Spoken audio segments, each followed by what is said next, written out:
Hello, viewership of the Infamous Gentleman, and welcome back to Infamous Dungeons and Dragons. I, of course, am the Bard, and I am joined by the Doctor, the Sprite, the Boy, and the Dragon as we continue our foray into the unknown, into epic fantasy and swords and sorcery awesomeness that is D&D 5th edition. When last we saw our heroes, they had just escaped from a trapped corridor beneath the dungeons of Kragspire Keep in their quest to rescue Harald, the son of the Duchess of Eastmark. Now, when last we left them, I ought to say, they had just entered a bear chamber, and there was some discrepancy as to whether that meant a chamber of bears or a chamber with nothing in it.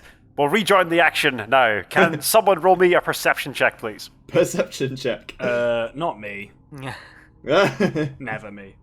It's usually, you and Soldred are our two perceivers. Yeah, that's the word. Yes. 13. Soldier, the room seems to be devoid of large Earth-sign predators.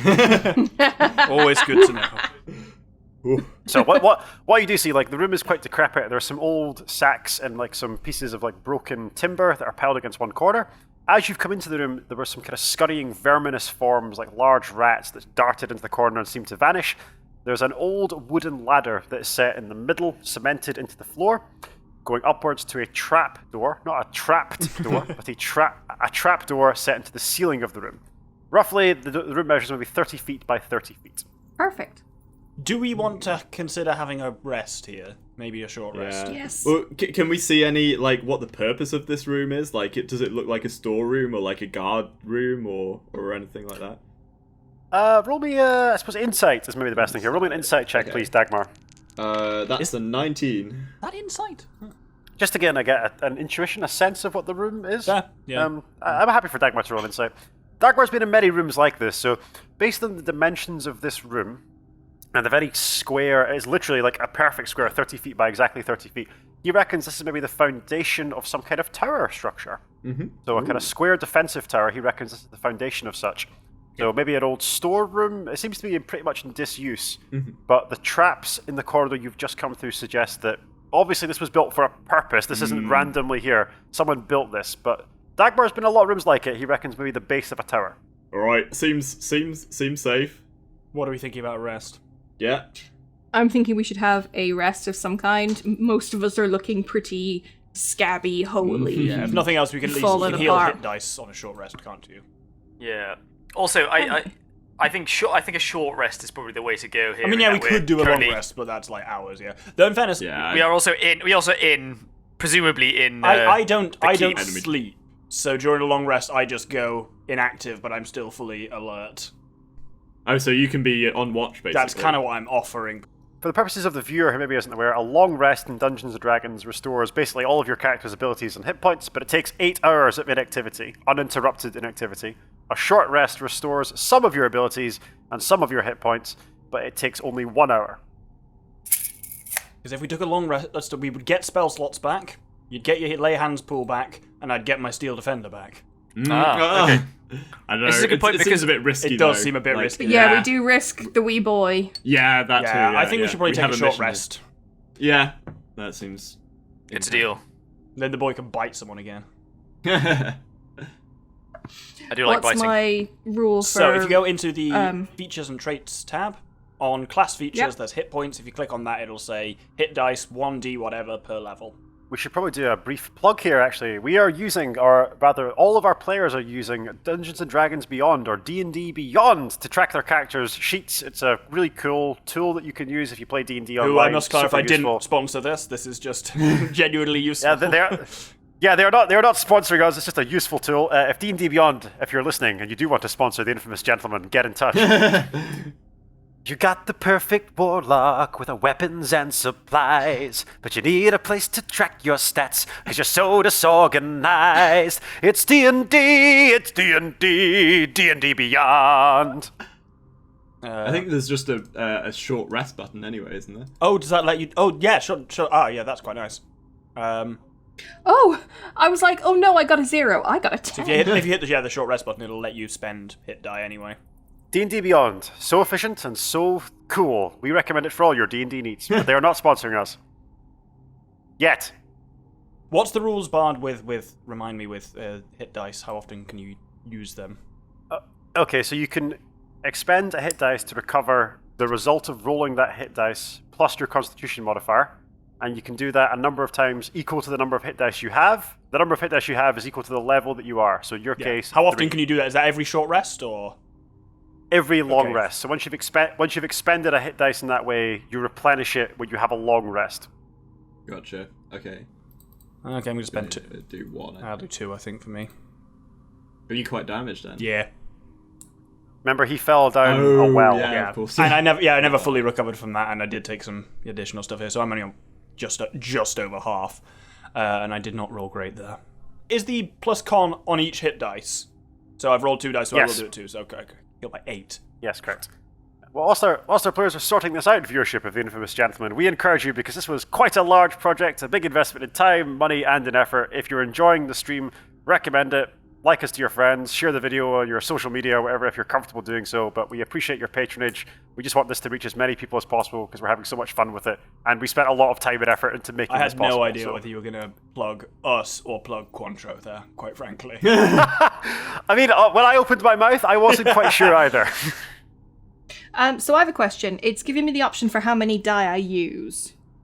Is there a reason I wouldn't use all 3? In case you think you may need to heal on a short rest again before your next long rest. I would expend as many as you need to get back to full hit points. Then yes, I'll go for 2, because I think it's likely. Third at that point, actually, because I'm still not quite at full and could be, because our healing is pretty fucking limited at the moment. Yeah, we've got nothing left. Perfect. Right, I'm up to full. Without clerics or druids, your healing options tend to be a bit more limited. Yeah, I mean, I've got Cure Wounds, Soldred's got Cure Wounds, and we've got Lay on Hands as well, so... Yeah. Oh, okay, cool. It didn't give me any hit points back, so I'm going to do it manually. Yeah, just roll however many D. And then you add your con to each one, so you add, for you, that's 2. Oh, is it? Oh. Yeah. So you add 2 to each one you roll. Oh, then I only need to use 2, because I only rolled the D10 before, which was a 10, and this one was an 8, so that's me back up to full. Stupendous. The party beds down. It's a kind of uncomfortable space to be in. It's not a wonderful place to be, this kind of cramped, dingy, damp, dirty storeroom. But nevertheless, like, you go undisturbed. An hour passes. Nothing of great import takes place. The party's able to get a sit down. However, during that hour, Dagmar has been able to attune himself to the magical properties of the Warhammer, the Litany of Righteousness. Ooh. So Dagmar, as you kind of hold the Warhammer in your fist and you kind of stare at it, you almost like become one with the weapon. You feel its heft, you feel its weight. It feels more natural to swing. It kind of glides through the air. And as you hold it, you feel like a kind of bright spark within your very being as you grip the Warhammer. It is a +1 Warhammer, so you get +1 to damage rolls and to hit rolls with it, which is pretty awesome. Amazing. Moreover, against undead and fiends, it will deal an additional 1d6 damage. Right, okay. And once per long rest, it will allow you to cast the Daylight spell. Oh, shit. Ooh, okay. The Litany of Righteousness. This enchanted Warhammer strikes with the scorching heat of the midday sun, burning gloriously in the light of the sun god, mighty Pelor. Moreover, it deals additional damage against undead, and if you use it in the daylight, it will deal 1d6 radiant damage against any target. So if you use it in direct sunlight, it deals 1d6 additional radiant damage, which doesn't stack with the bonus damage against undead. It's one or the other. Right, okay. Now, with his awesome new weapon and the party more or less fully restored, what is the action going forward? So you're in this 30 foot by 30 foot room. The ladder extends up to a trapdoor. What do you do? I release the attack kitten. Yeah, I thought I heard tinkling on your microphone from the tiny kitten. Oh, he's trying to get away. Ow! I mean, I guess climb up the thing. Why is it always with the ladders and the centaur? Ugh.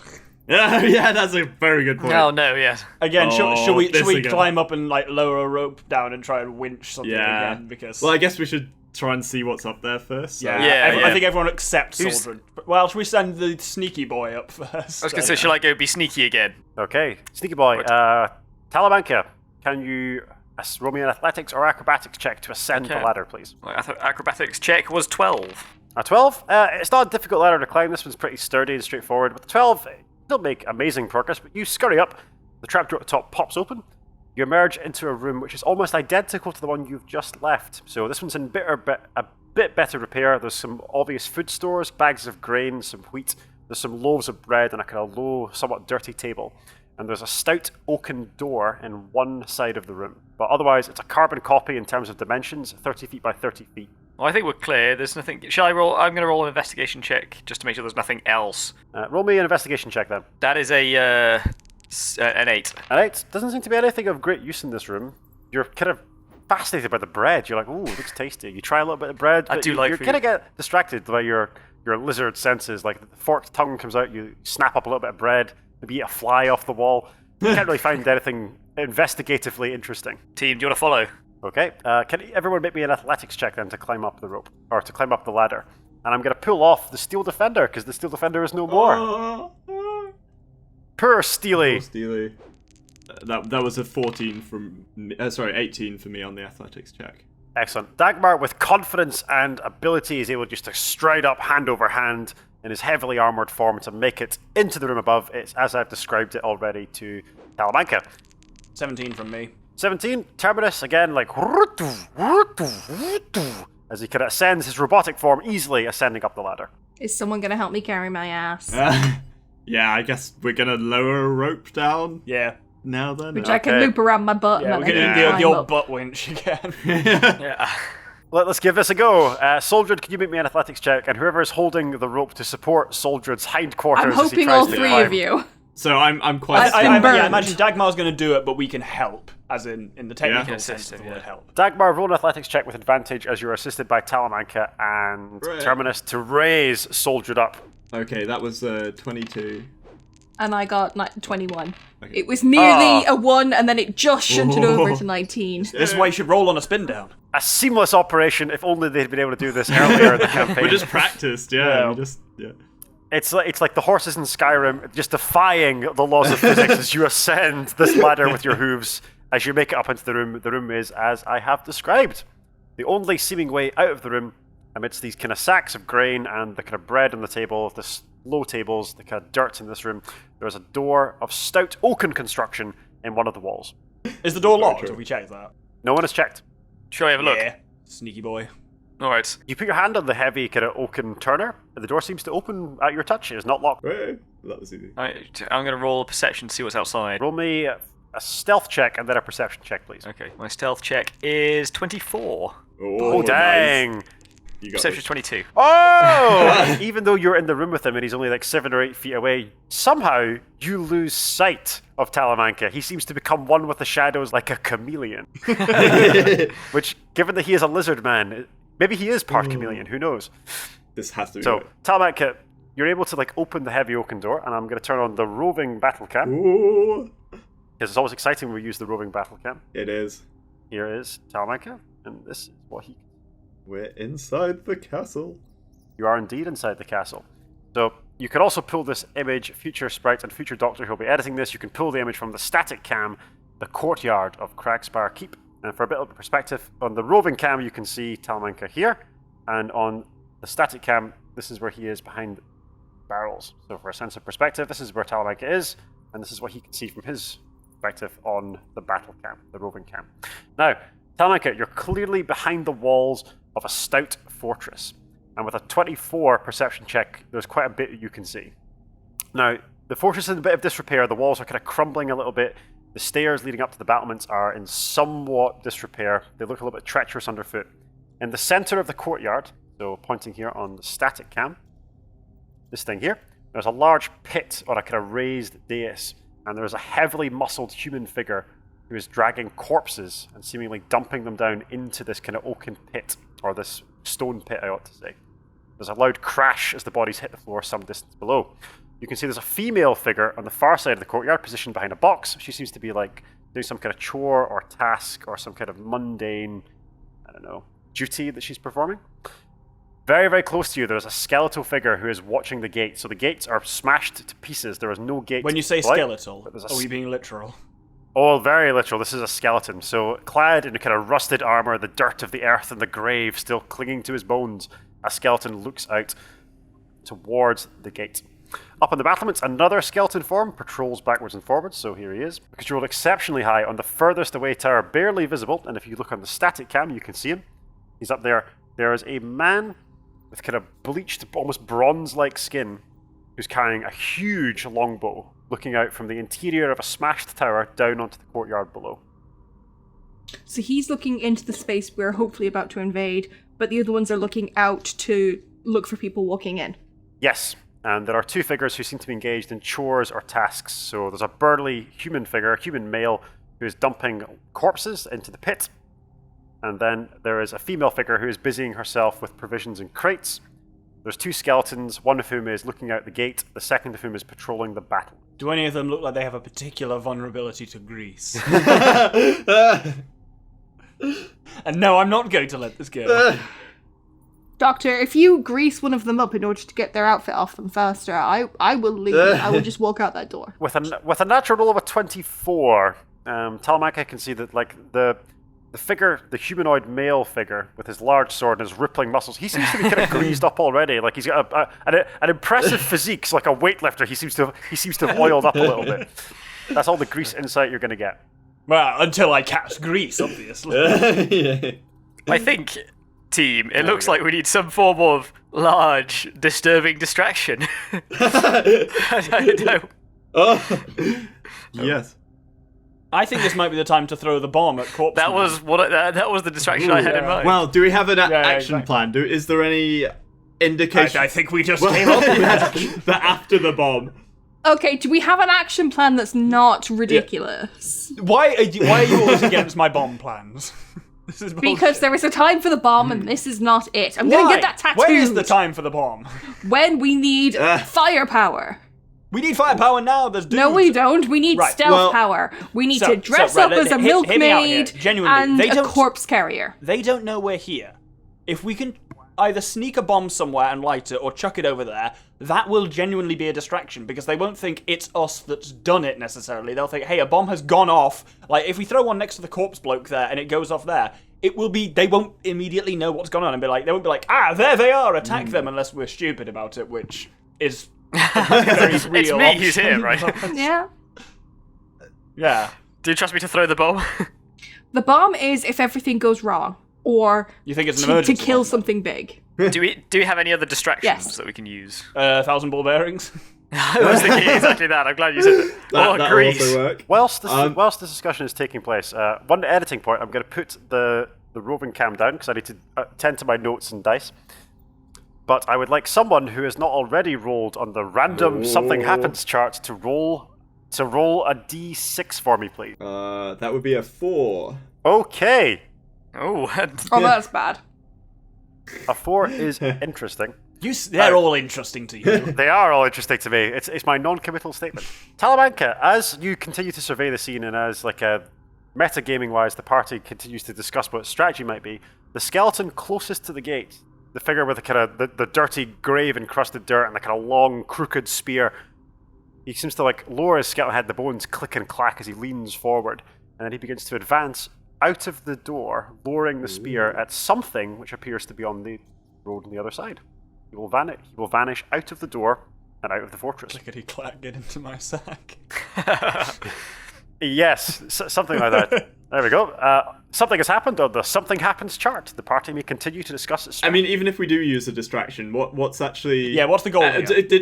Yeah. Can we see, or can Talamanca see anywhere where Harold might be held, or any sign of It'd be great if we knew fuck all about Fortinbras. But unfortunately, Yeah, exactly. Yes. Fortinbras's lair. He definitely can. So you would have known this if you'd rolled higher on your initial history check, but it seems to be that a section of Kragspire Keep is carved into the very rock of Kragspire Hill behind it.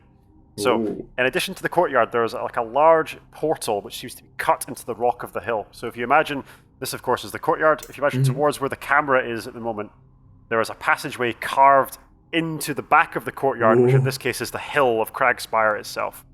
Gotcha. It's a large kind of stone portal, two heavy double circular doors which seem to lead into the hillside itself.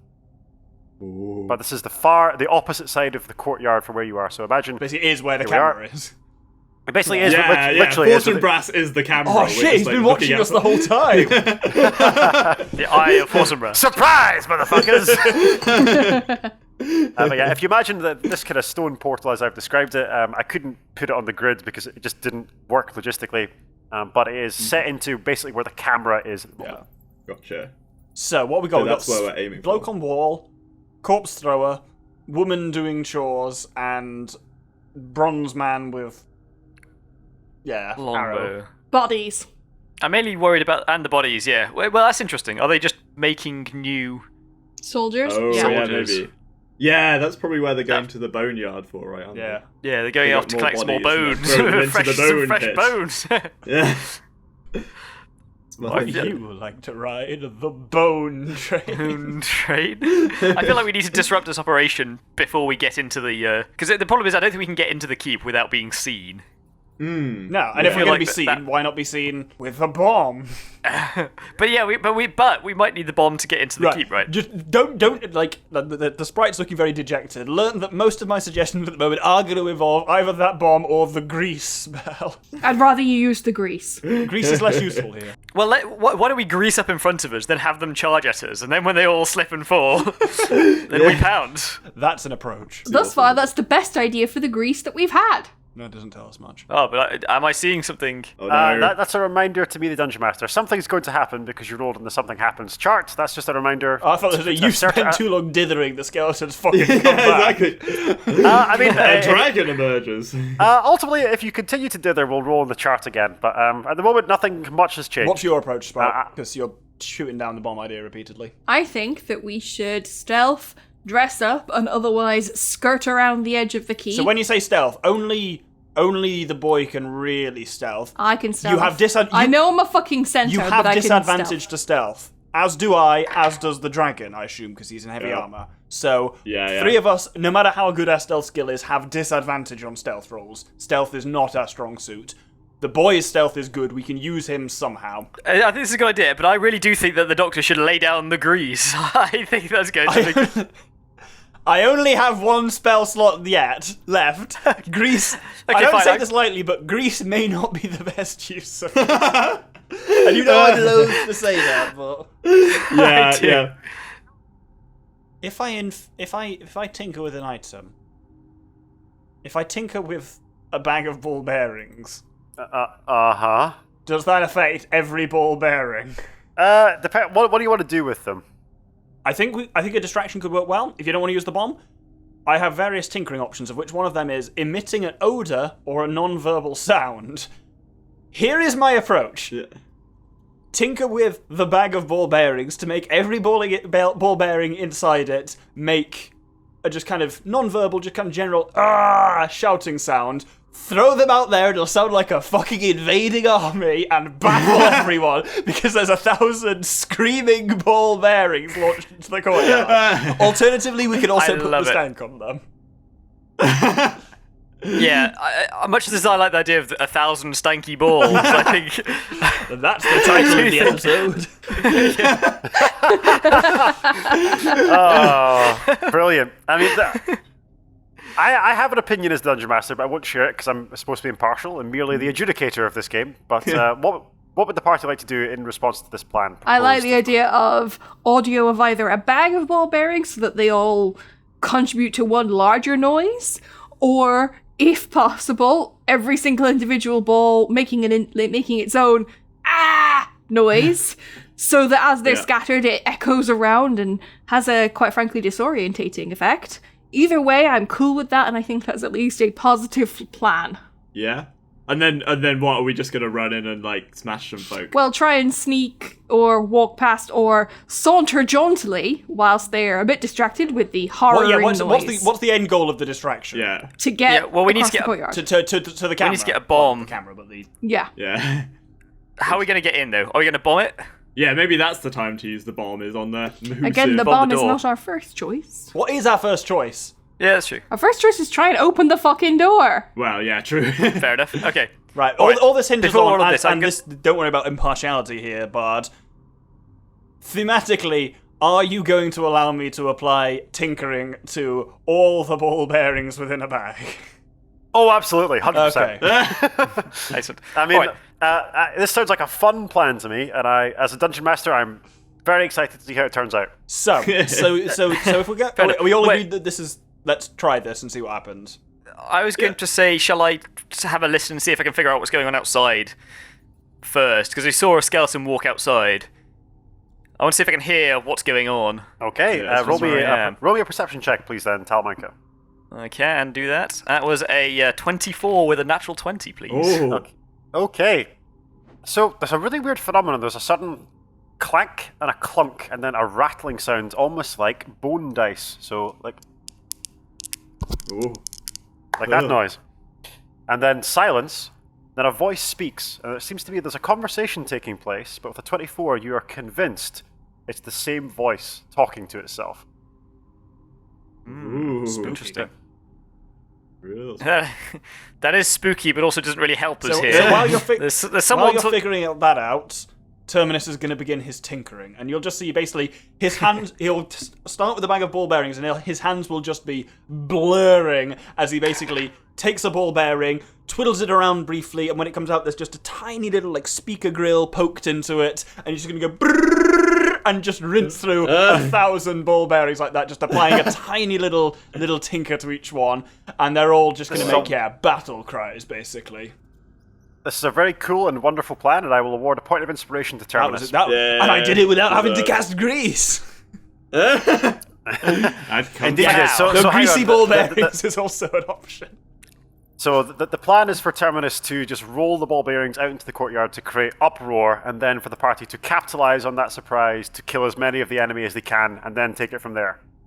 Were we going to try and kill people, or were we just going to lay it straight for the door? I think we'll have to see what the response is. If we create complete chaos, we might be able to actually just push straight through to the door.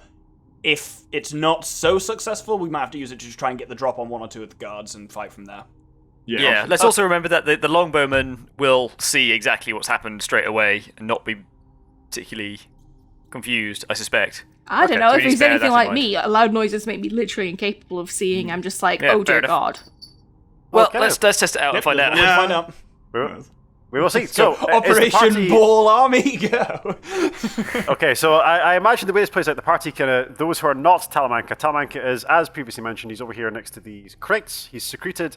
I take it that what's going to happen, the Terminus is going to open the door, hurl the ball bearings out, and the party is stacked by the door inside this tower, you can see here, on the static cam. And as soon as the go word is said, they just burst out and do their Pretty thing. much, Yeah. This is Okay, either the best plan we've cool. ever had or incredibly stupid, but we're either gonna way, die. We're I- gonna die horribly. I think it's a very cool plan, and what I you want say cool everyone to do rather is roll than me good. initiative. Interesting. Yes, Roll initiative, yeah. okay. well observed, Doctor. I would like everyone to roll me initiative, please. Okey-dokes. You will get what's called a surprise round, and I'll explain how that will function in a second, but I need you all to roll initiative, please. Okay, that's 12 from me, Carol. 12 for Talamanca, wonderful. Dagmar, what are you on? 6 for Dagmar. Oh my god. 6 for Dagmar. Terminus? 6 really again. close. me and the Oh, dragon you're tied. we're like initiative conjoined twins. Yeah, exactly. Yeah. And Soldred, what's Soldred on? 327? I don't think that's possible, but I'll Okay. accept it. No, it's 10. Venice, It's 10. the sprite's character in our other game does have a plus 12 to initiative, which is absurd. Jesus. Wow. That was so much fun.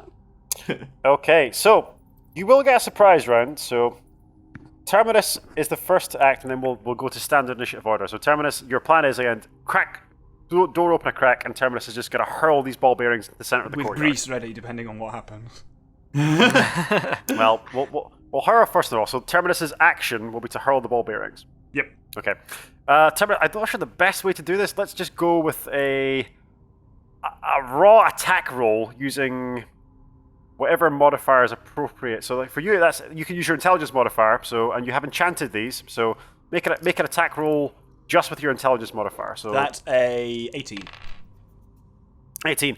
Terminus kind of leans out and he goes, calculating optimal trajectory, and then there's just a spray as these ball bearings are hurled into the courtyard, and a cacophony of deafening, horrible sounds rends the air. 1,000 battle cries coming from 1,000 directions, reverberating off the walls. You swear to God, or the gods, that several stones crumble away from the tower itself, as various members of the guard clutch their ears in agony. Okay. One of them, in a fit of absolute surprise, the woman over here, so the humanoid female figure, will seize her javelin and will hurl it at her comrade out of sheer surprise and shock. And with a natural roll of a 20, she will hurl it directly into his side as he doubles over with pain. I don't know what I expected Helga, to happen, but it wasn't this. What? As he calls out to the air, woman, what are you doing? again, like from the tower, you can see like the archer, like he won't actually fire his weapon, but he cocks it and just starts panning around wildly. The undead creatures are unaffected. Okay, now we'll go to proper initiative order. So for your surprise round, the party each gets an action. So creatures which are not surprised can act. Everything else in the courtyard that was not you is surprised. So basically, you all get a free turn, and then we begin initiative proper. So what are you going to do in that free turn? Terminus's action was to hurl the ball bearings, so every other member of the party gets a turn, basically. How far is the door? From where Terminus is currently standing? Yeah. Let me work this out. So what the party will, or what the viewership will see is me with a tape measure. There it is. No, you're +1 wand of measuring, obviously. Yes, the +2 wand of measuring, but it's approximately 100 feet from one side of the courtyard to the other, so 100 feet. Okay, so even at a sprint, Talamanca ain't gonna make it. Yeah, so to give you an idea how far Terminus can move, so what I'm going to show, you can see like the thing there. That's from where they're positioned. That's 30 feet. I'll now do 60 feet. That's 60 feet there. Right. Okay. So in Aspen Prize round, we wow. can't So- even technically close on the enemy sufficiently. It is. I'll double check how far it is. So from Terminus to the nearest guard, so to this guard here, the man who has just taken a javelin to the chest because of the shock that you induced in his comrade. From Terminus to that guy, it's about 55 feet. So this, for the viewership at home, the care and attention the infamous gentlemen have spent on this project, this map is to scale, so every inch represents 5 feet in the game world. That's impressive. We're operating on a 28mm scale, for those who Have I care. ever told you you've got way too much time? Yeah. Yes, I've that's the absolutely thing. told you that before, but I appreciate No, it. he's like you. I don't know how you both like jam all of this stuff into all your time. I'm proud if I managed to make dinner and attend work. I mean, I don't. That's not even I including don't time to sleep, get like dressed. is how I do it. Well, yeah. I mean, I'm personally just amazed that anyone ever dates me, but that's not the point. I mean, that's a different discussion. Aww. One which we're not having on air. In any case, so Terminus's action was to hurl these ball bearings out. The response from the guards was that one of them, in a fit of confusion and outright shock, hurled a javelin into her friend's chest. So I just want to confirm, my javelin was destroyed, stopping the door, which was a noble cause. Yes. If it comes to it, you can throw your spear. I know, but what I'm thinking is there's a javelin loose in a man's chest. Oh, you're going to recover it. Are we in initiative order here, by the way, or is it just taking well, For the surprise round, it doesn't matter because you guys are the only ones who can act in the surprise round. So the order in which you do this doesn't matter. But once you've had your free turn in the surprise round, then we revert to initiative order. Okay. So if cool. I was to run at your man, my running speed is... As a centaur, that's pretty. just 40. that's pretty good. You still can. I think if it makes you feel any better, Sprite, I will rule that if you move 80 feet this turn, which is your potential dash move, on the next turn I'll deem that you have charged sufficiently, simply because that makes sense if you've run 80 feet in the preceding turn. And That I makes like the sense. psychological impact of. There's all this screaming horse thing, and then bearing a fucking fey-charged centaur comes streaming out, doing 80 feet in what I believe is 6 seconds. It's a round, Yeah. which is Yeah. horrifying. Furthermore, I believe Soldred's plan of retrieving his lost javelin from a man's body is really cool. So I'll give you a point. If you do this, if you dash right up to him, I'll give you a point of inspiration for it, because I think it's cool. Well, it's definitely my plan, yes. Okay, and with a cry and a whinny,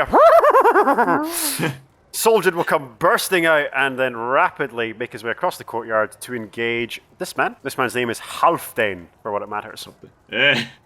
And I'll make sure to they kick all him. have names. I'll make sure to kick him in the face so I don't damage the Javelin. javelin. Terrific. You can do that on your next turn. Right, we still have Talamanca and we still have our very own Dagmar. That's so this guy's already having a really bad day, right? I want to give him an even worse day. So first I'm gonna run out 6 feet. 25 foot is my walking speed. So I guess I'll move as close as I can towards him. Okay. And then I'm going to whip out my... Well, I'm going to have been carrying my own javelins, which I'm going to hurl at him from the other side. So he's going to be skewered from both sides with javelins. Okay, make an attack roll with a javelin then as he comes bellowing a dwarven battle cry, hurling a javelin directly at this guy. Okay. That's Halfdane, his name is. Halfdane. That was less exciting. That was a 10. Oh, the javelin will sail overhead. So, like, in his enthusiasm, Dagmar just hurls it. It clangs against the far wall as it goes, like, thusly. Just Yeah. missing, unfortunately. Disappointing. That's Cool. yeah, that's my turn. Over to Talamanca. Okay. I am also going to dash. Well, no, I'm going to run out. So yeah, you 30 can dash as a feet bonus forward. action, which means you can still have an attack if you are able to dash that. But I think, yeah, well, you even covering 60 feet. Actually, just 60 feet will get you there. So you could dash right up to him and shiv him.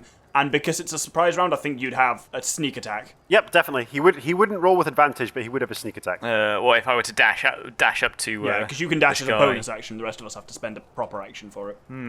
I could do that, couldn't I? And then that way you and Soldier are both closed on him, which means you'll sneak attack there as well from, like, flanking. Okay, yeah, I'm going to do exactly that then. I will dash up to this guy, shouting in Dragonic or whatever the dragon language. Draconic. Draconic. You're not going to run down there shouting at him in thieves' cant?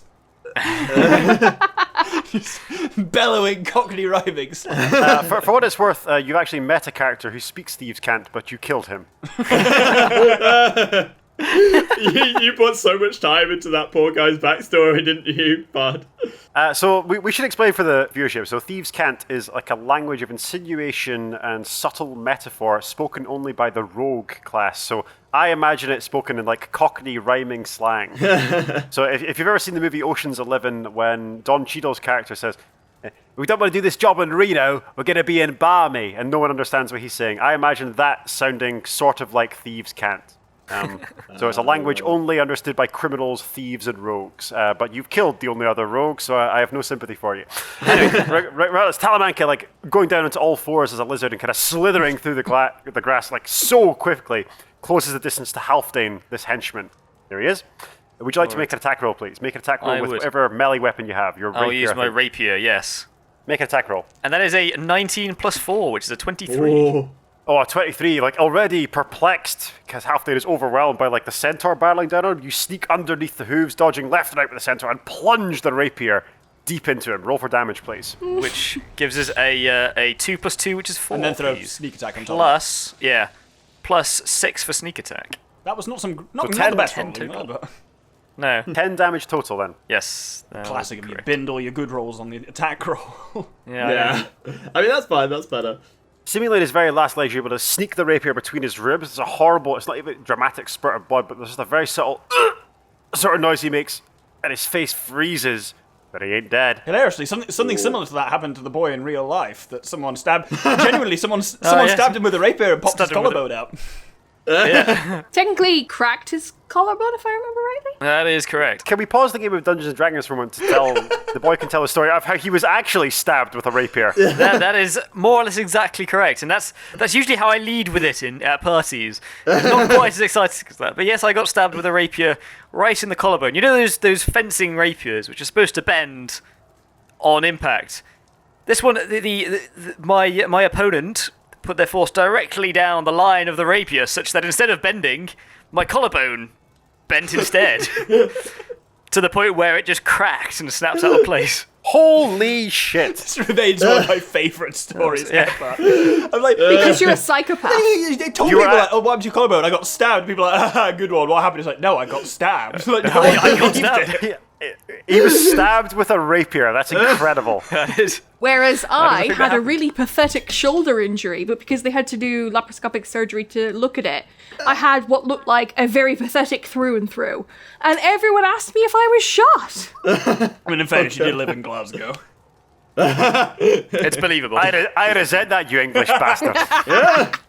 Anyway, now back to the Dungeons and Dragons. Yes, sorry. That was an amusing tangent, but a tangent nevertheless. Now, the surprise round concluded. We go to the top of the initiative order, and by far the quickest off the mark, with a bizarre initiative of 17, are the skeletons. Oh, So the Excellent. skeleton at the top here, as you can see me on the battlements, will use all 60 feet of his movement to come crashing down the stairs and run into battle with Soldred. Now, Soldred, he dashed, he used his action to double down on his movement, so he can't attack this turn, but he's made it into combat against Soldred with a spear and his shield, which he kind of braces against you and thrusts, beginning to attack, but not yet be able to strike. So, after the initial count of 17, there's another character out of 17. Now, from the portal, from the large door that you can see, the gate leading out into the outside world, a character in a long cloak, a kind of wide-brimmed but high-peaked cap, steps out into the room. around him, there's a constellation of bones that orbits him. Now, Talamanca, you can recognize these. These are the component parts of the skeleton that stepped out onto the road. The bones of the skeleton seem to be orbiting this man, as though and he as he swirls his hand around, the bones orbit around his head and body as he steps into the room. As he moves in, he seems to be muttering under his breath. He says, "Now, of course I won't do that. Or maybe I will. Will you please be quick, for the love of..." And he stands there perplexed, holding his head in his hand as the bones continue to orbit around his form in his long cloak, high boots. You can see that he grasps like a strange device in his hand that emits a green flame that as he speaks, the flame rears up and shrinks back down. I'm going to turn on the roving cam to get a good look at the battlefield. So this will be up to the sprite or the doctor to edit thereafter, but you should now be able to see as I zoom in a good shot of this man who has just emerged from the castle gate. This is basically Necromancer Gandalf. Dark side Gandalf. Who can say? We have Terminus here next to the door that he's just emerged from. Next closest, advancing into the courtyard, we have Dagmar. Then the big scrum, the big melee in the center with the skeleton, Halfday the henchman, Talamanca, and of course the pit nearby. At the far side, we have, you don't know her name, but she is in fact Helga, the man skewerer. Wait, is that actually her title? Oh, that's actually her title. And she happened to skewer a man. Yeah, she just skewered the wrong one because she was prepped for the wrong disaster. Arguably, none of us are men, but I take your point. Up there in the tower, we have a Conquo of the Burning Sands. So all the henchmen have names, backstories, the whole nonsense. And then we'll pan back over the battlefield, and we'll put that back down. Terrific. So that's the end of that character's turn. That is Professor Tobias Falstaff, but we'll learn more about him later. After him, the next act with an initiative roll of 12 is Talamanca. Over to you, sir. All right, well, Halfdane is still alive and threatening, and I think we need to change that. Soldier right next to him, you've still got sneak attack, so... Yeah, so it would make sense to just finish him off with my rapier. Seemingly, yeah. So I'm going to attack with my rapier for 22 to hit. Jesus. 22 will definitely be a hit. And an 8, so an 8 plus 2, so 10 to damage, and sneak attack will add an extra extra 12. Sorry. Did you... So you rolled max 22. on everything there. Because if you rolled 10, six, that must have been 8 plus 2, and then you got double sixes. Yes. Bugger! Wow. with a flurry of speed, like Talamanca draws the rapier back and there's just a stab, like a needle from a sewing machine, just riddling it with a series of 5, 6, 7, 8, 9, 10, 11, 12 holes.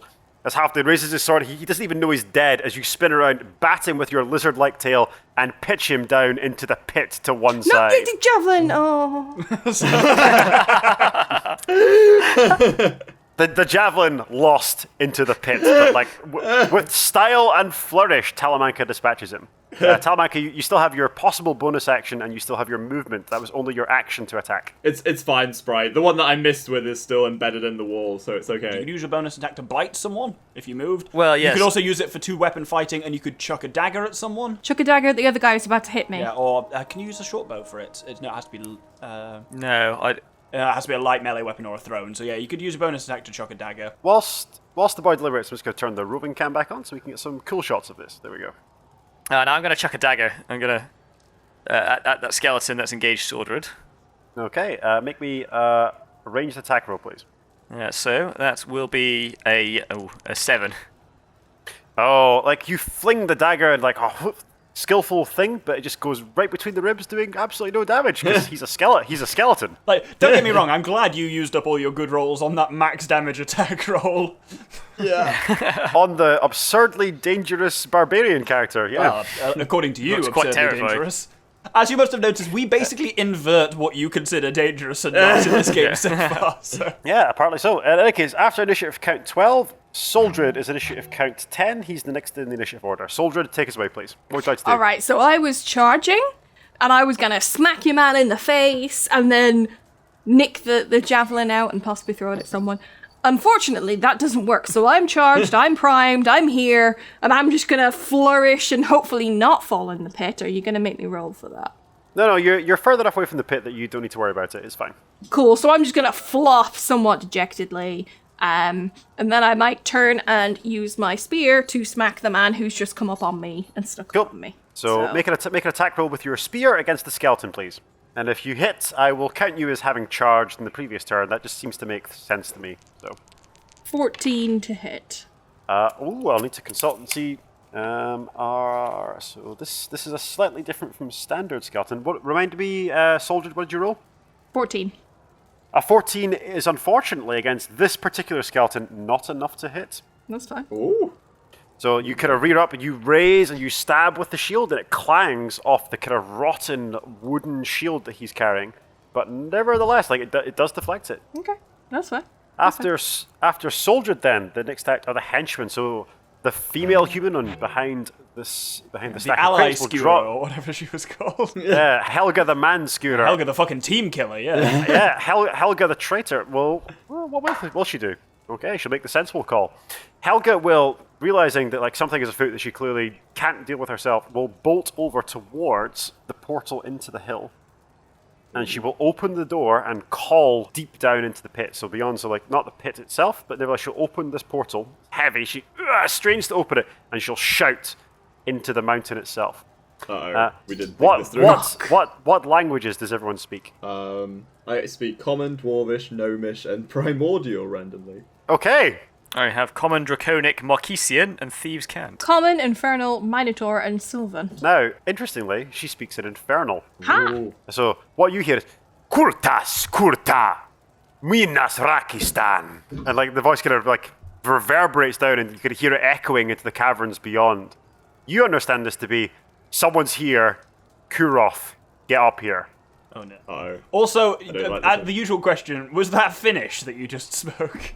Yes, that was in fact Finnish. AKA. This is not the first time that the bard has used Finnish for demonic or spooky languages. So like for the benefit of the viewership, I dated a girl who like she was Finnish, and Finnish to me is an awesome language for any like demonic sort of speech.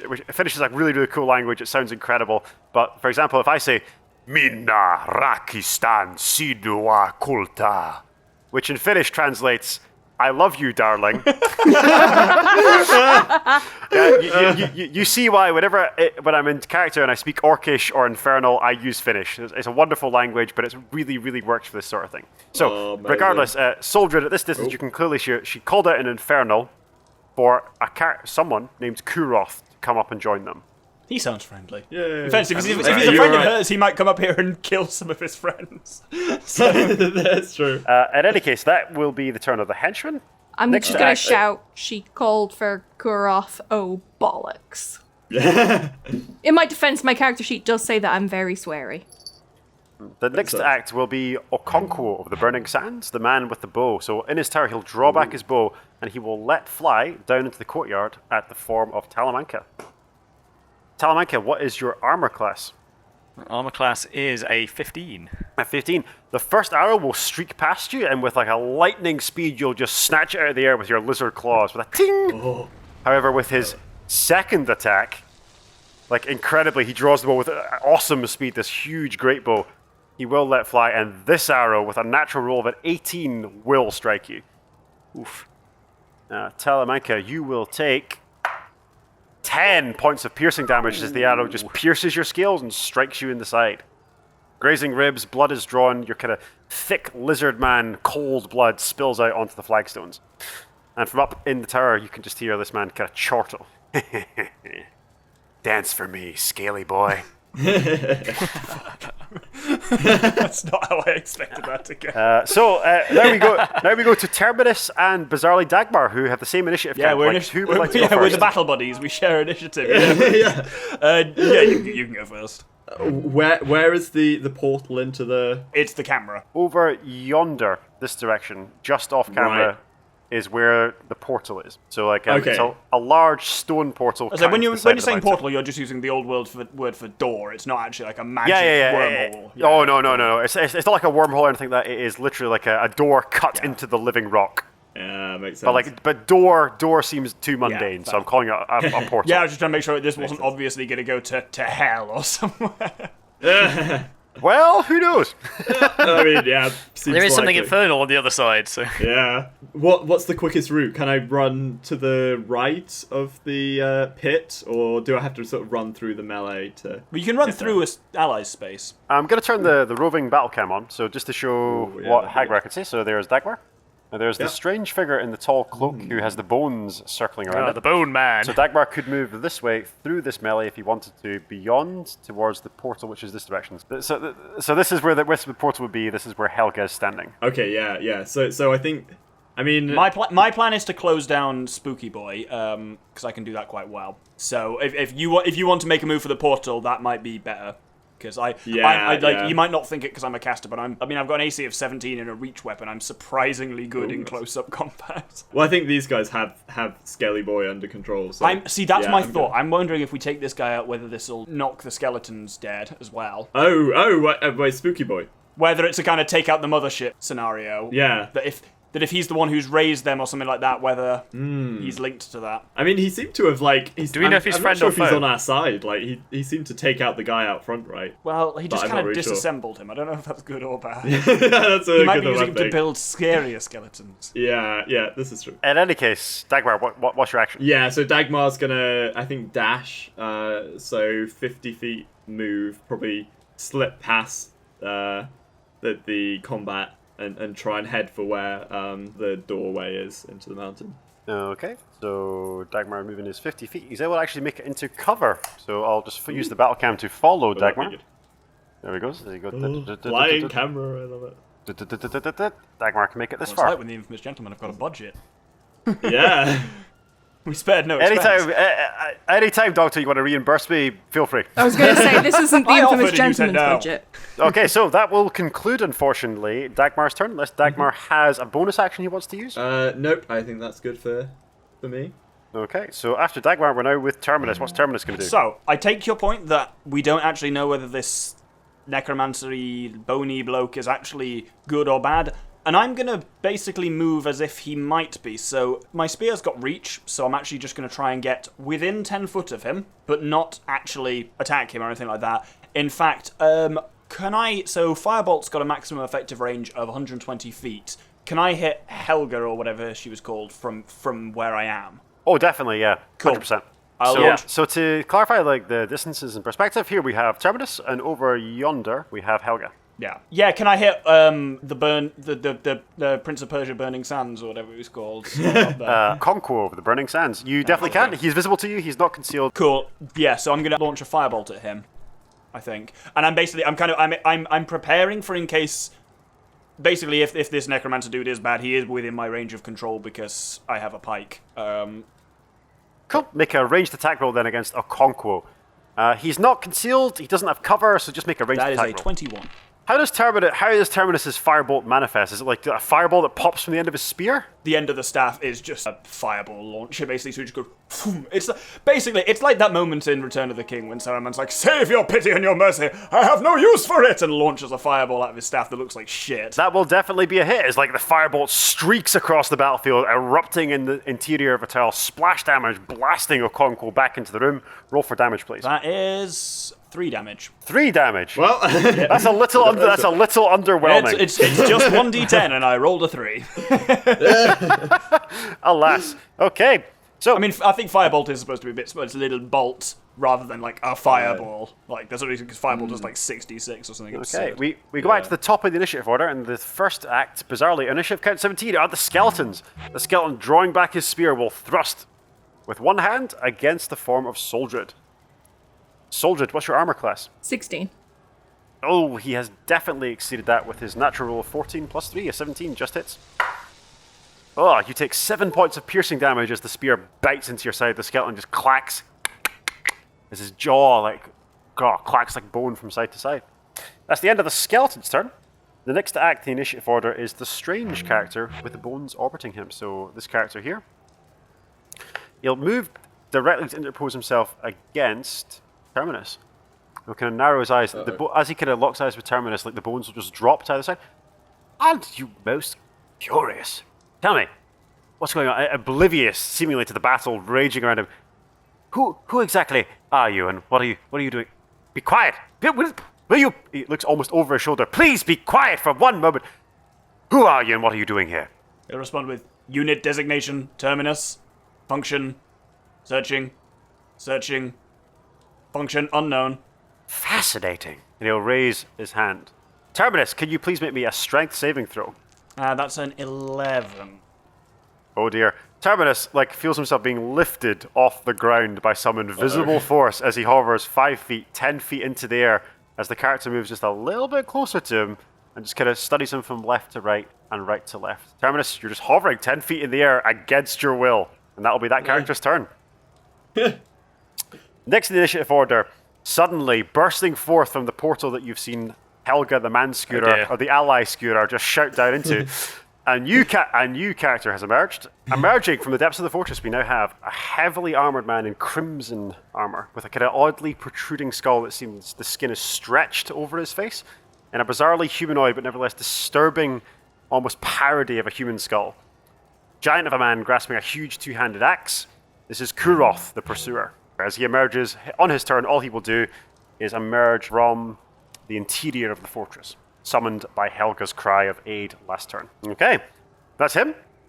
On initiative count 16, that was him, so now we move to the next one. Talamanca on initiative count 12, over to you. Alright, I still feel very threatened by by a Conco of the Burning Sands. Although Kuroth now appearing is also not good. To clarify, obviously, your characters don't know these people's names, but they have names, and it's easier to refer to them by names rather than that guy, So Yes, quite. So I think I'm going to fire off an arrow at the man in the tower, Conquer the Burning Sands. If you used your bonus action first to attempt to hide, you could get sneak attack on that shot. So if you just move behind some cover or something and try and hide. That is an option that I didn't think of. I was going to use my bonus attack to I've flee, been but also spending a I lot of time recently with people playing rogues. You do have a big horse person you can hide behind. He could, so... Can't hide behind people. I will allow him to hide behind I'll let him hide behind a centaur. That seems reasonable to me. The centaur is huge. Nevertheless, however, you are technically within the threat range of the skeleton, who has a long spear. So you could hide behind the centaur, but you would have to move out of range of the skeleton, who would stab you as you moved away. Or attempt to stab you as you moved away. So you could attempt to hide, but you risk being stabbed by the skeleton in the process. Up to you. And how far away am I from the tower in which a Conqueror of the Burning Sands is in? I can tell you right now. So you are approximately... much closer than I thought. Presumably within the 80 foot of a short bow. Oh yeah, definitely. You're 60 feet directly as the crow flies from a Conqueror of the Burning Sands. All right. I want to get out of range of his arrows. That's my thing. I was going to fire an arrow at him and then flee. So... a potential option is you could use your bonus action to disengage from the skeleton. Yeah, that's what I was thinking. Move away from him safely, and then turn and fire at Okonkwo. Yeah, so I want to stay out of range of Okonkwo as That's well. unlikely to happen with a longbow in this area. I'll be disengage. honest. Well, no, so as in beneath his arc of vision. So I was going to disengage, fire, and then run beneath his. Oh, get too line close of to vision. him. Interesting. Yeah. The question is, am I close enough to do so? Don't know for certain. You could certainly try. Well, that's true. All right, well, I'm going to give that a go. So you take the disengage action, meaning that you Yes. can move without impunity. So you're going to make the attack roll. So you're disengaging, Okay. meaning that once you fired the arrow, you can move without being struck by the skeleton. But make the attack roll against the Quonko, please. that's a natural 1, please. Fucking Christ. Oh no! So, as I've discussed, natural ones are always a fail, and in fact will often result in a setback. So, as Talamanca draws his bow majestically, he tries to run up and dodge, and a majestic, Prince of Persia style leap from the side of the pit over.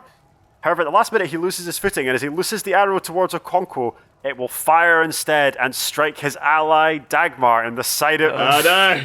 Dagmar, you take. What's your dexterity modifier? It is +2. Oh. Oh, so not too bad. You take 4 points of piercing damage, Dagmar, as this misplaced arrow strikes you in the side as he rolls a natural 1 in the attack roll. Oh dear. That's very on brand. Extremely on brand. I've rolled I've rolled 1 crit fail all session and no critical hits, whereas you've rolled 6 of each. It's incredible. I've never seen a dice distribution like this in a single session. It's unbelievable. I'm right. Future Doctor, graph it. I want to see the fucking histogram of his rolls, because this is fascinating. With a median roll of a 13, the boy has tended to roll higher than the Doctor, the Dragon, and the Sprite. However, these differences are not statistically significant. A chi-squared test confirms that the distribution of the boy's rolls is not significantly different from a random distribution. In any case, with a roll of 30 feet, so I'll calculate just how far you can get closer to a Conquo of the Burning Sands. 30 feet movement, I believe, Yeah. for lizard folk. That is correct. You're able to make it up and above over the crates to the far side. Maybe you've closed down his range, maybe you haven't. Who knows? At the end of Talamanca's turn, we are now over to initiative count 12. The next closest is initiative count 9. Helga is back in the fight. 10. Oh. Oh, sorry, Soldred, you are 10. My apologies. Well remembered, Sprite. Soldred, get back in the fight. The skeleton is in front of you. Go for it. All right, I am going to spear him with my spear, which I did not wedge in a door. Alas, the javelin is gone. I know. And the second javelin is also. Yeah, and the boy binned the other javelin before he could take it. I mean, perhaps Helga the man-scooter will have other javelins. Who knows? Unfortunately, it was an 11. Oh, 11 will not do it, unfortunately. Soldier does not having the best luck. His mighty centaur form, he rears up, brings the spear down, but it just finds air between the skeleton's ribs, just no damage inflicted. You can move Soldier if you want, but you'd have to take an attack of opportunity moving away from the skeleton. Nah, I'm fine. Okay, after Soldier, now we're back to Helga the man-scooter, or the ally scooter. So Helga, seeing Talamanca the lizard man making a beeline, she will charge into his flank, just rearing it, bringing her second javelin back. But instead of throwing it, she'll just thrust out at close range. Talamanca, remind me of your armor class. It's 15, please. 15, she's rolled a 14. Again, she thrusts forward, and you nimbly move to one side, using your tail to bat the javelin to one side. She inflicts no damage, but she curses at you in a language that Talamanca doesn't speak.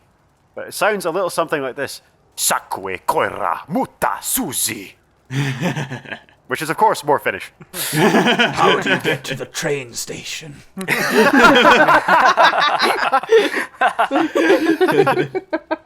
I'm fascinated if we have any Finnish viewers. What I just said was a nonsense string of Finnish words, but I'll try and speak in complete Finnish sentences whenever I do Helga's voice from now forward. Okay, thereafter, we are now at 8. We have a Okonkwo of the Burning Sands. Okonkwo will draw back his bow, and this time, seeing that he won't risk hitting his comrade Helga, who's now in combat. God forbid with these guys the would hit comrades. Yeah, he will draw back his bow, and he will take aim instead at the only unengaged target, which is Dagmar. Dagmar, what is your armor class? 18. Oh, he will find his mark. Oh.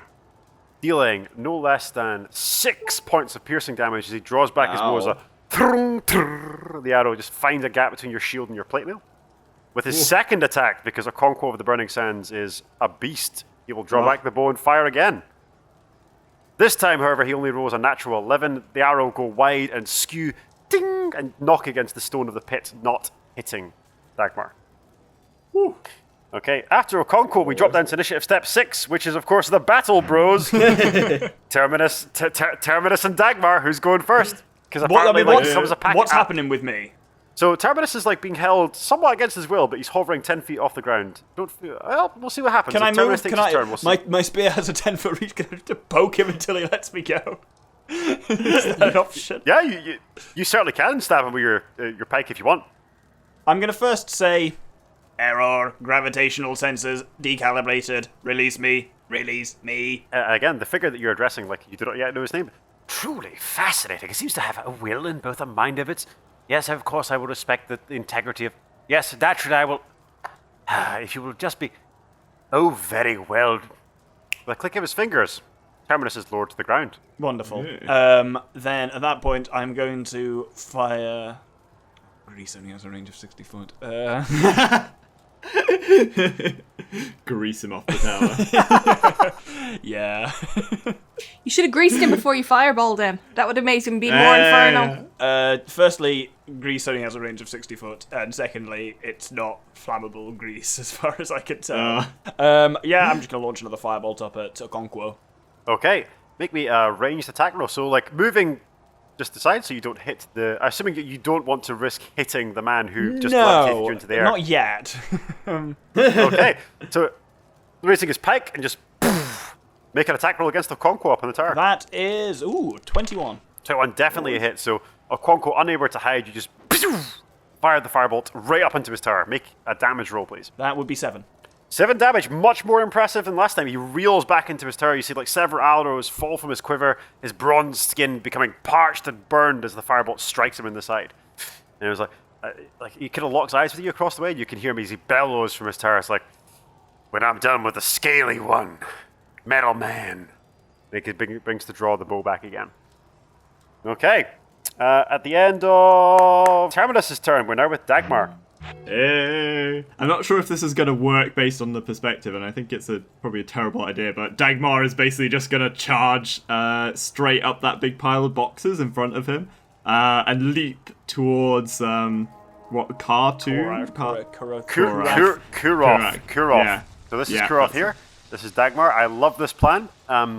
Go for it. Make me an athletics check first and foremost. Athletics check. Okay. And for this cool, innovative attack method, I will definitely give Dagmar inspiration. Hooray! Okay, awesome. I got a natural 20 as well. So... Wait, hold on. Also, are you attuned to this hammer? Are we in daylight? Is some shit about to go down? Yeah. You are not in daylight. Twilight has definitely begun to fall, unfortunately. It was kind of evening when this began. Yeah, I remember you saying it was getting dusky, but worth a shot. You're in the very last rays of sunlight, but nevertheless, a natural 20 on your attack roll. I'm going to make that as an automatic critical hit as you run up the boxes, like silhouetted against the dying sun, like the litany of righteousness glowing in Dagmar's hands as he brings it down with a furious blow against Kurov the Pursuer. Yes. So, now, unbeknownst to you, Kurov is actually a fiend. Ooh, awesome. And okay. I assume it's about to be beknownst to us. Yeah. So, like, as the hammer strikes against Kurov's armor, it flares up with the light of the sun, dealing additional radiant damage. So, on a critical strike, which I'm giving you for the natural 20, you double all the damage dice you would usually roll. Sweet. As in roll twice, you mean? Or yep, as in roll twice. Yeah, okay, awesome. And do I need to roll to hit, or is he already hit? He's already hit with a natural 20 in the athletics roll and the cool attack mode of running up the boxes and then bringing the hammer down on him. I'm just going to say you automatically hit and crit. That's really cool. Awesome. Okay. I got a 1 on the first. So that, 4 for the first bludgeoning one. That's a 6 on the second, and then plus 1d6 for the radiant damage. 2d6 because you double the damage dice. And for that as well, awesome.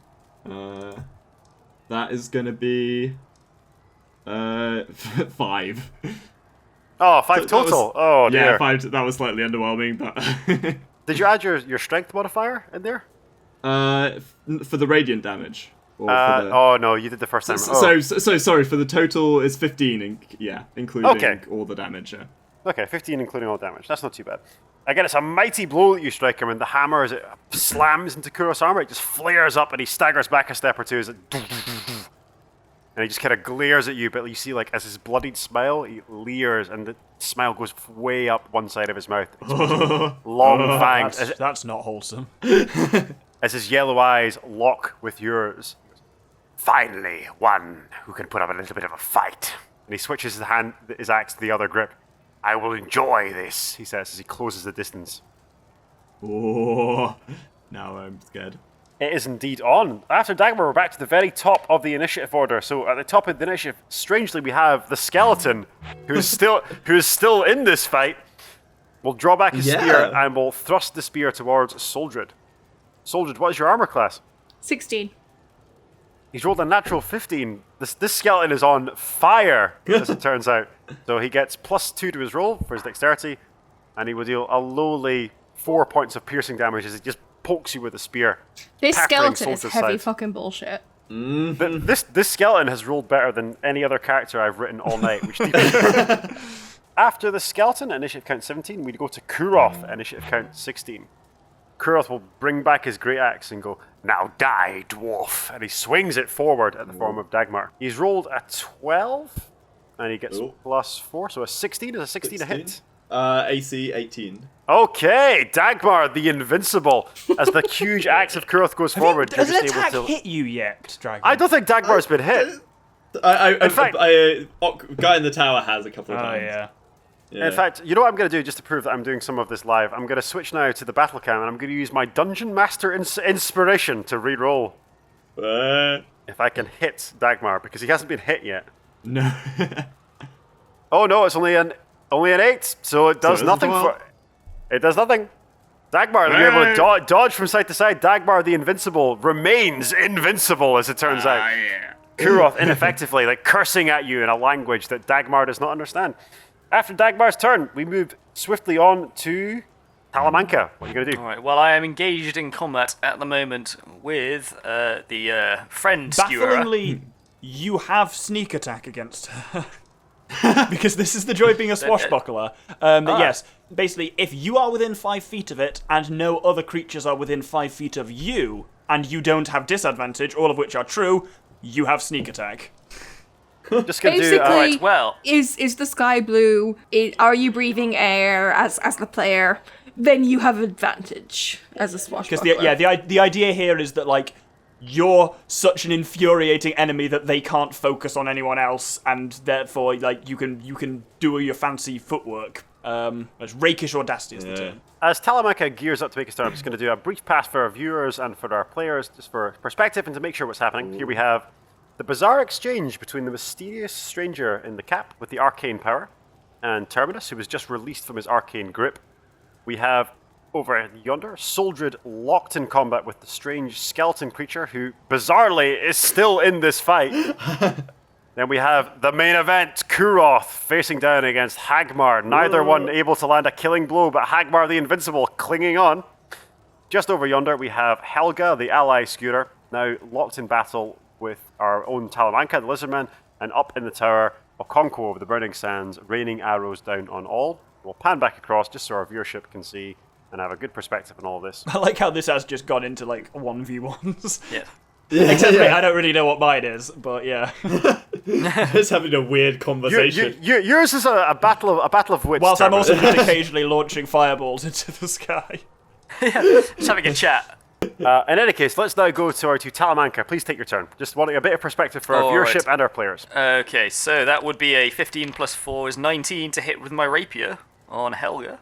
Okay, that definitely a hit. Her armor class is not brilliant. With an 8 plus 2 is 10 for damage, and Your sneak attack. my sneak attack, which is 5. So 13 damage total. That is correct. Okay, as you kind of draw your rapier back, you kind of move your tail to one side, and she tracks the tail instead of the rapier, and with a horrid thrust, the rapier is suddenly right through her throat. It's like... Helga collapses stone dead as you impale her right through the esophagus. Pick up her javelin. You heard me scream about the last one. Don't worry, it's there. I will not knock this one down in a hole for you this time, Soldred. All right, what I'm going to do now is flee against the tower so that Okonkwo can't see me. Okay. And then throw a dagger at Kuroth. Brilliant. Make me a ranged attack roll then as you hurl the dagger in against Kuroth. Apologies, Dagmar, if I hit you again. No, don't Which is get a very real risk here. It is an 18 to hit with the dagger. 18. Kuroth has a very high armor class, but an 18 will hit him. And that will do a 1 plus 2, which is 3 for damage. Okay. As he's kind of like dodging and like weaving left and right, like swinging with the axe, parrying to the left, like the dagger just whistles through the air and sticks in the side of Kuroth's ear, cutting a huge chunk of his ear off. Again, the blood that seeps from his ear is black and it hisses as it strikes the earth. Oh, that doesn't sound good. G-Man. Well, I mean, we know he's your hammer's doing Yeah, the fiend. Lord's work against him, so that tells us Yeah. something. As Kuroth, like spotting the lizardman who tossed the dagger at him, he turns to me. Uxi, Kaxi, Kolome, he calls out, which is 1, 2, 3 in Finnish. For anyone keeping track at home, all the Finnish. Okay, another massively successful turn for Talamanca. After Talamanca, we now go to the next point on the initiative order. I make that to be 10. Soldred, can you finally finish off this skeleton? Who knows? I'm gonna hit him with my spear. Let fly all spears. And it's an 11. Oh, Soldred, it's just not your night. Do you have inspiration? Do you want to re-roll? I do, but it's Dude, fine. use it, because You ought to use it. Okay, You ought to I use have it. never yet hit him with my spear. He's too close to use my longbow, otherwise I would, because that at least has +6. But Hit him that with a wouldn't have spear. helped us basically at any point. Okay, finally, if he has more than 21, I'm not fighting him anymore. A 21, amazingly, is a hit against the skeleton. Okay, and I'm choosing that this is a two-handed weapon because I'm not holding anything else. I'd imagine because since I'm you too charged in, that was almost certainly going to be a two-handed maneuver. Yeah, definitely fine. So, roll me damage, please. 4. Don't forget dreadful strikes. 7. 7 damage. 7 damage total or 7 with Dreadful Strike? 7 total. Again, Soldier rears up, and again, there's that weird collection of fairy, sprightly creatures that descend on the skeleton, almost like pulling away a rib here and there, as more damage is inflicted as the spear cleaves down into the space where, like, his heart ought to be, but the skeleton recoils anyway. As though, like, struck in a fey, like an almost spiritual way. Who knows? Who can possibly say? The skeleton recoils a couple of steps, but, like, damage has definitely been inflicted. Battle is joined by Soldier finally getting his head in the game. Cool. After Soldier's turn at initiative count 10, we now drop down to initiative count 9. Helga, who is dead. So we go to initiative count 8. Okonkwo of the Burning Sands. Okonkwo, seeing the battlefield arrayed as it is, he will draw back his bow and fire the first shot down at the ally he's least bothered about hitting. He can no longer see the lizard man who is right flush against his tower. He will let fly instead against Terminus. Okay. Terminus, what's your armor class? 17. 17. This arrow streaks through the air towards you, and there's a ping sound as it ricochets off your hard, metallic exterior. With his second attack, he'll draw the bow back again. It was like, eat this for size. The arrow will let fly. And again, with a roll of a 12, it will just miss entirely this time. Terminus is just going to look straight at him and just go, 404, attack not found. Do you have inspiration, Terminus? I do, I'll give you I inspiration. already do, yeah. Oh, I've been waiting for you myself have to biff a roll, but it's not... Wait, I assume inspiration is only for d20s and not damage rolls anyway. Only for d20s, I'm afraid. At that, Okonkwo will look from side to side and then suddenly vanish from his position atop the tower as he retreats deeper into the tower and is lost to view. Spooky indeed. At the end of Okonkwo's turn, initiative count 8, we now move to the Battle Bros. Yeah. I think you should go first. I reckon you're certainly having the kind of the duel of the fates is going on here. Yeah. Yeah, let's just roll it and see what happens. So Kuroth is definitely bloodied. Okay.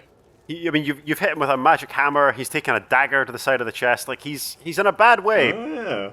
He's had It's quite so a lot outlasting that coming at single skeleton who's just repeatedly just that guy's a hero. done like the knife game where you stab your hands. That's I'm picturing that's basically soldiered through his rib cage with a spear. I'm trying. You've been so unfortunate with your rolling sprite. Anyway, Dagmar, are you letting fly against Kuroth the Pursuer? Yes, yeah. So gonna smash him with my hammer. So that was wait, hang on. So 18 plus 5, so 23. 23 shockingly will hit. Dagmar is unstoppable. Excellent. As he does so, he's gonna call out like, "Gorm, give me strength!" Yeah.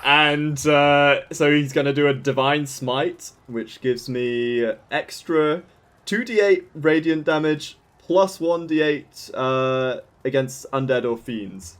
He is a fiend. He is in fact a fiend, Kuroth. So this is gonna be this is gonna take a bit of time, I think. So that's 4 d8s plus 3 plus 1d6. Yep, exactly correct. So okay, so that's 21 on the d8. Some thick damage. Plus 4 d6 on the d6 plus 3. So yeah, what's that? 28 altogether. God damn. Pelor be praised. Dagmar, how would you like to do this? So yeah, he's like, "Gorm, give me strength," and then with his shield, he's still holding his shield, but he's using his shield as an extra hand to like smash down with this new shiny warhammer, the Litany of Righteousness, and yeah, he's just gonna try and cave in this guy's skull, basically. Okay. His creepy skull. As you bring the hand up, he calls out, Mina Rakistan, Sakue Koira, and then suddenly the hammer strikes him and his head just vanishes down into his shoulders.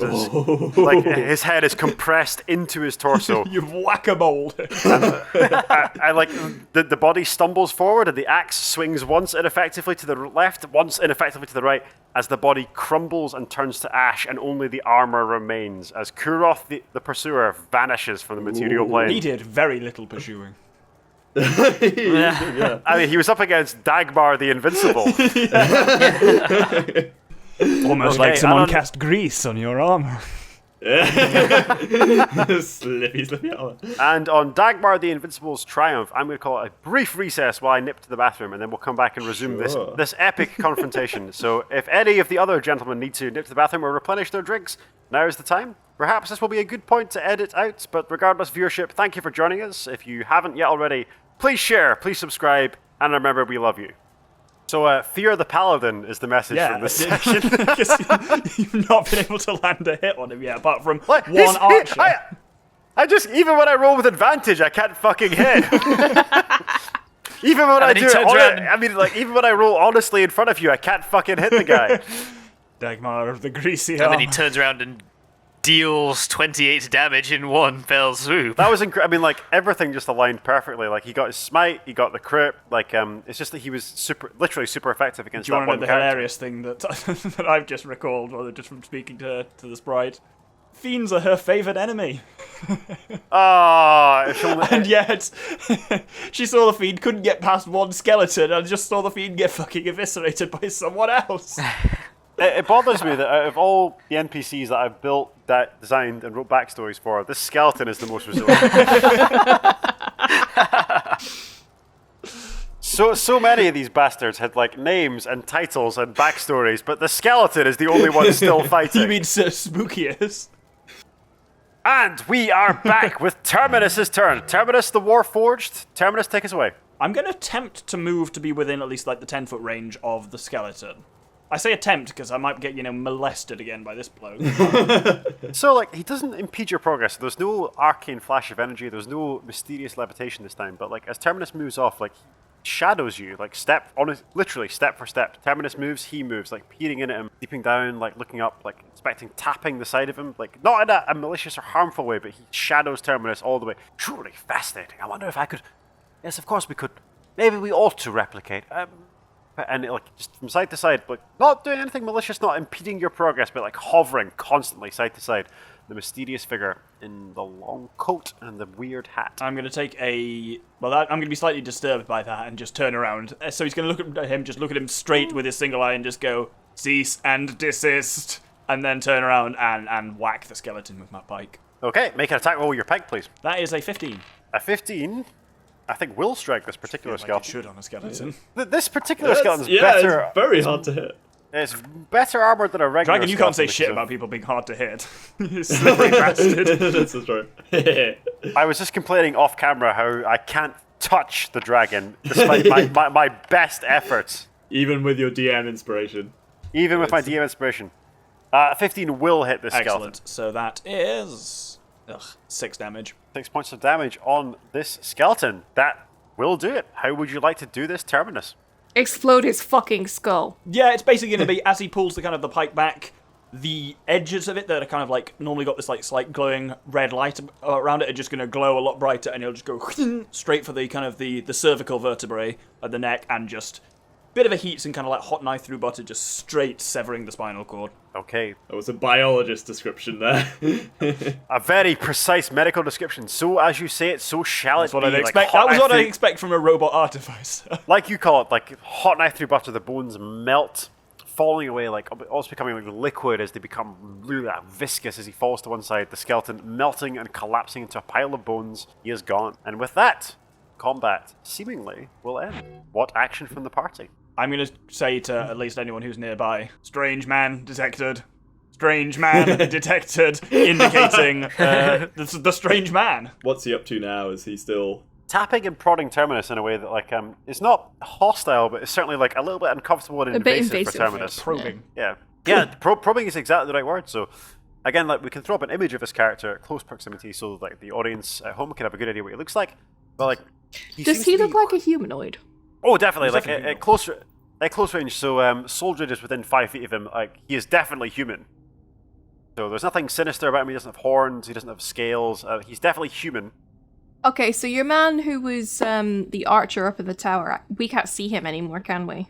Seemingly, he has gone, and there are not arrows raining down on you. Soldra, did you have like a net or something like that? Some spell of inhibition maybe or something? Oh, she's got. I have no spells left. Yeah, even so, yeah, you've got ensnaring strike, but that's what you do after a hit. So Yeah. Oh, you'd okay. have to skewer the I see. man first. Oh, fair enough, yeah. I could grease him. Throw him in the pit. Put him in the pit covered in grease and see Put him what in he does. Oh, I'm assuming by now, Actually, there's nothing to suggest that the screaming balls have necessarily stopped. I'm going to assume, for the sake of me not having to narrate it, the screaming balls have ceased. So, like, the enchantment has become redundant and the air is still. Night has definitely fallen, so it is now dark. So twilight has long since passed. In the time the party has been resting and adventuring, the moon has risen and the summer night has drawn in. It is now dark. Ooh. Have I noticed that your man is talking to someone who's not there? Roll me a perception check, please, Soldred. More precisely, my medicine is much higher. Not medicine, unfortunately. If he was injured or wounded, then... Medicine for, like, talking to himself? A medicine check okay. lets you try to stabilize a dying companion or diagnose an illness. Diagnose an illness. So, like, if... You'll see. Roll a perception check. Okay, depending how 13 for perception.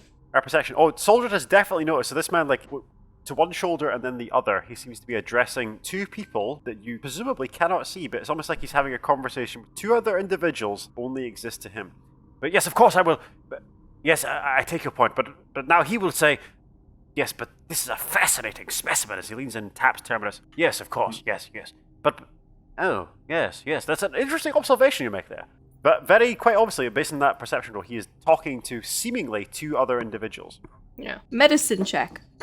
Is he crazy, or are they really there? Roll me a Knowledge Arcana check, if you have Knowledge Arcana. I hate you. Okay, yeah, Knowledge Arcana is the best place for this. 15. Okay. With his kind of Fey-touched nature, so Soldred is touched by the Fey. He existed for some time in the Feywild as a centaur and has some favour with the Fey.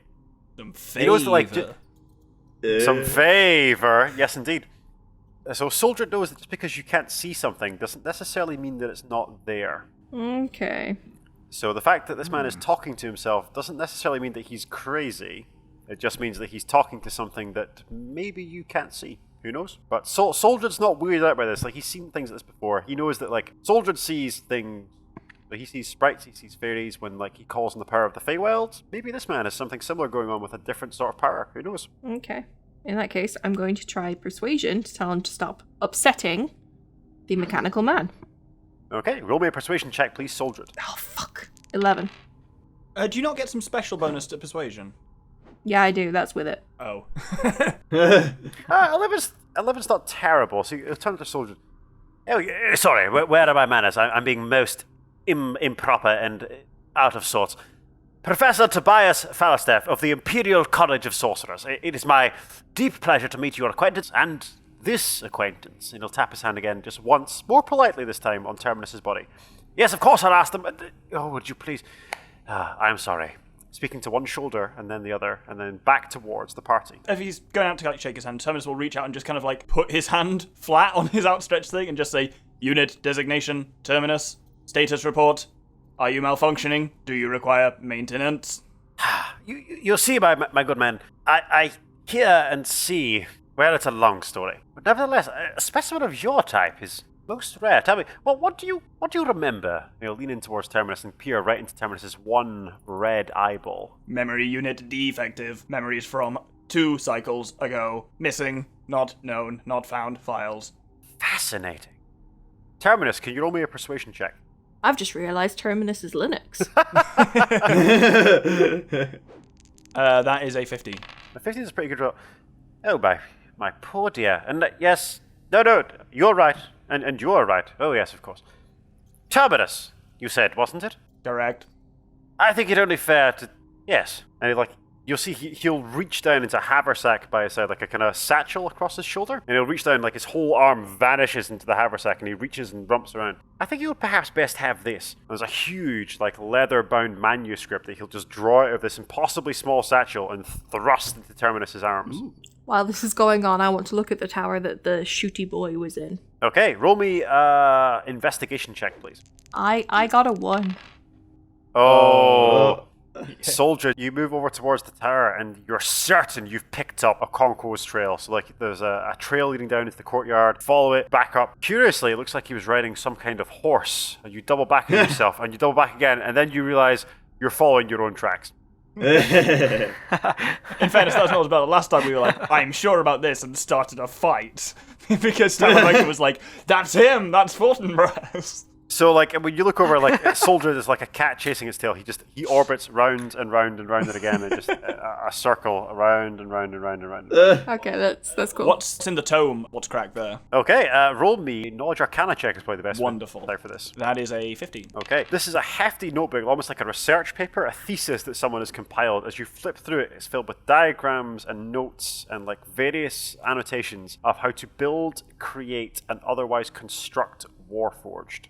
This is a dense text, but you get the feeling that like if you were to pour through this, you could get some insight as to like what you are and where perhaps Terminus came from. Well, Terminus would definitely say, this unit offers thanks. You poor creature. Like, you understand, I did not write this myself. This is from the Imperial Library, but nevertheless, I've never seen one of your kind in the field before. This is most fascinating. Unit is unique. Oh, you certainly are. Please, you must call upon me. And he'll reach into the folds of his cloak and he'll rummage around and like produce this huge flowing parchment as he pulls it again, impossibly could not conceivably have fit within a pocket in his cloak. It flows from the length of his head down to the floor. You must call upon me. And he hands the parchment to you, and as like Terminus touches it, it rolls back up to become compressed in his fist. Tobias Falstaff, Imperial College of Sorcerers, and yes, be quiet. I know.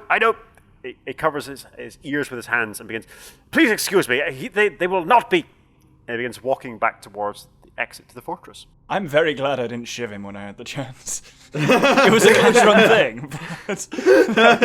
He did look very sure, yeah. I also love how we literally lowered a centaur into a sewer to get in, and he just waltzed through the door. That's because we're not from the Imperial College of Sorcerers.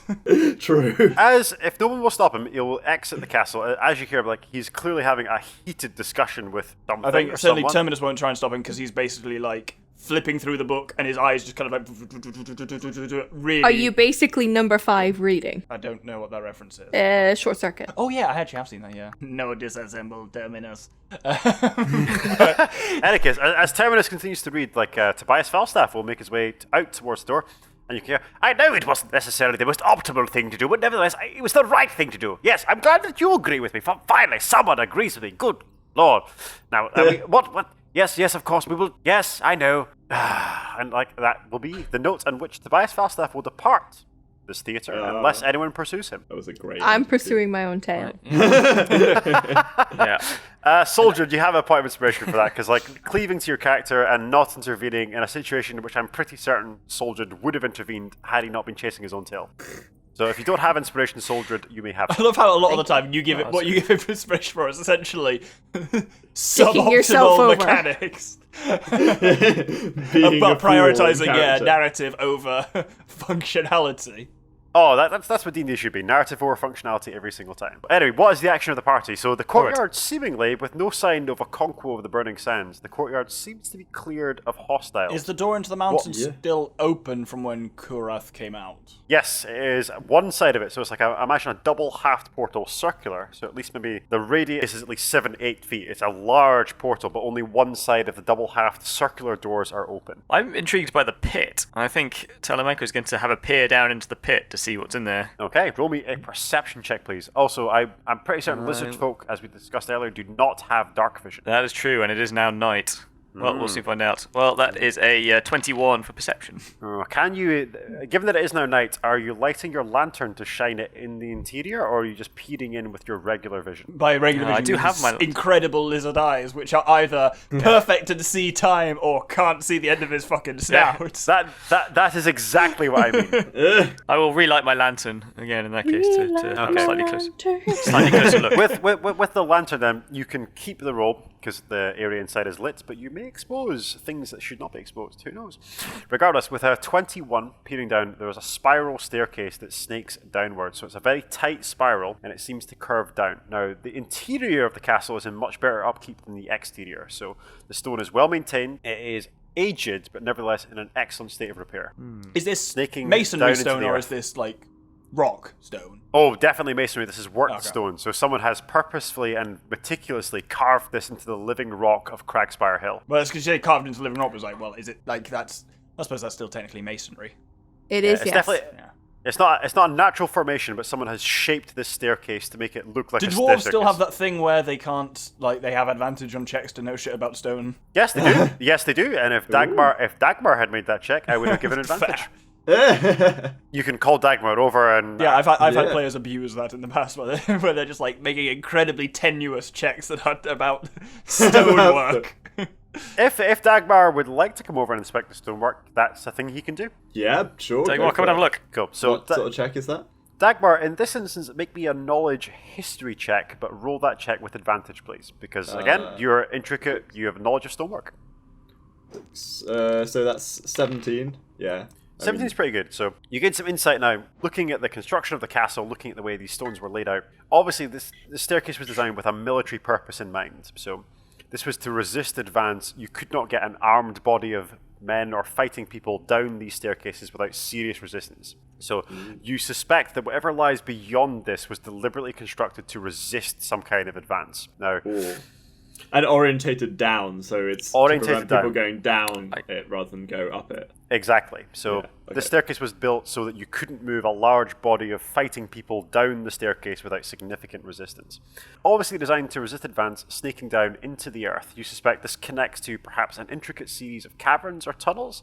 This doesn't look like it's going to connect to a natural cavern. Someone has deliberately constructed this to connect to a larger system of like corridors and hallways. Moreover, the stonework that you can see going down the spiral staircase is identical to the stonework around the pit. So, whoever constructed the pit obviously constructed this. Oh, good. The pit that's been full of corpses. I'm sure there's a wholesome connection between the two. Okay. Yeah, I mean, I guess go into the staircase, right? Eat the pudding, eat the pudding, eat the pudding, eat the pudding. Yeah. Does the party intend then to move from the courtyard of Kragspire Keep down into the very bowels of Kragspire Keep? Yeah, fuck it, let's drink I the mean, Kool-Aid, I let's go for think- it. I'm in. Very well. With the party choosing to drink the Kool-Aid, they venture down into the dark, dank depths of Kragspire Keep. The darkness drawing in around them, the staircase spiraling ever closer, the darkness ever tighter. They move forward into uncertain territory. And with that, we're going to take a short break and discuss where we're going to go from here. Thank you for joining us, viewership. We will resume shortly. I, of course, have been the Bard. I'm joined by the Dragon, the Boy, the Doctor, and the Sprite. And we will resume shortly. Take care, and good night. Good night. Good night.